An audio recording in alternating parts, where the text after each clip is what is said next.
Sanibona ngane zethongo, ngiyanamukela uKhanyisani TV. Uma umusha kwi-channel ngicela subscribe khona uzokwazi ukuthola amavidiyo isikhathi siwakhiqiza. Namhlanje ngifuna ukukhuluma nje ngesihloko nje esincane nje. Ngane zamathongo, niyalapha, niyalashwa, nodlela amagobongo, uhamba izangoma, abathandazi, inyanga. Kuyalunga kodwa kufiki la ufuna kuye khona.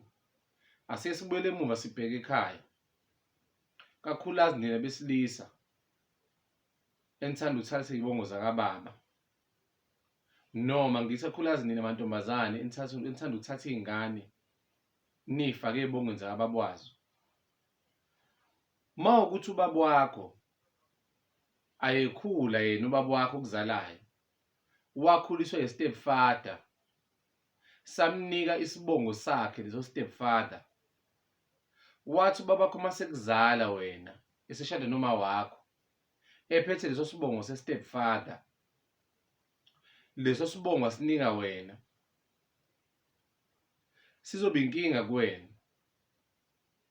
ngoba lesibongo sisebenzisayo akusona sedlozi lakho kama wakho nakababa wakho, kodwa sedlozi elikhulise ubaba wakho. Okufanele ukuthi ubabakho umeyade ekhule ekhuliswe stepfather, alibonge lelo dlozi limkhulisile, mase yena imbali ebuyela esibongweni sakama wakhe, khona izophatha isibongo sethongo elimzalayo. Ngoba njengoba athi ne-stepfather ubaba wakho, ukhona ubaba wakho ngempela, phela ukuthi mhlambe washona umlahlile or akekho. Mase wena usukhula uphethe isibongo esasiphethe ubaba wakho, kanti isibongo sababa wakho ese-stepfather, uzoba ney'nkinga ngoba unabantu bakama wakho, unabantu bakababa wakho biologically begazi abanganakiwe. Manje usuphethe lesibongo engingasona esakho, engingasona esababa wakho, asinheritha ngokuthi wene-stepfather. Wenze njani?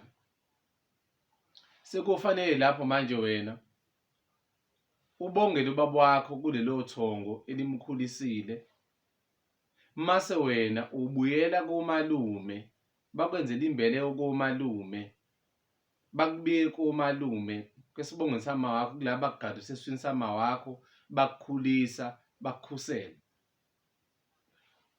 Ushintshe futhi leso sibongo kondaba zezwe, ushintshe komafezi, ubuyele kwesama wakho, ngoba vele leso sibongo ese-foreign ancestor, akusona esakababa wakho biologically. Awukwazi ukuhlaba, awukwazi ukwenza lutho, awukwazi nokuqonda isiphandla kuleso sibongo. Niyangizwa ngane zethongo? Even if kuthiwa i-stepfather salobola uma wakho, sacela ukulobola, i-stepfather salobola ubaba wakho, sacela umlobola, it's immaterial. You are not biologically linked to leso sibongo ngoba ubaba naye is not biologically linked to leso sibongo, kuyi-stepfather. Uyangizwa engishoyo? So you can't carry the surname of the stepfather ufuna ukwenza zonke izinto ngazo. Buyela komalume. Angingabi mude. Ngibonga umngani wami, best friend of mine esikhuluma naye. Uyena okade nesimo esinjena okungenze ngafuna ukukhuluma ngaso. Khona amathongo ezolapheka kahle, ungathi udla amagobongo uyalapha, uthenga umuzi uyawubika, ubiza on a foreign surname. Ngibonga umngani wami ngoba lento ivuke kuyena.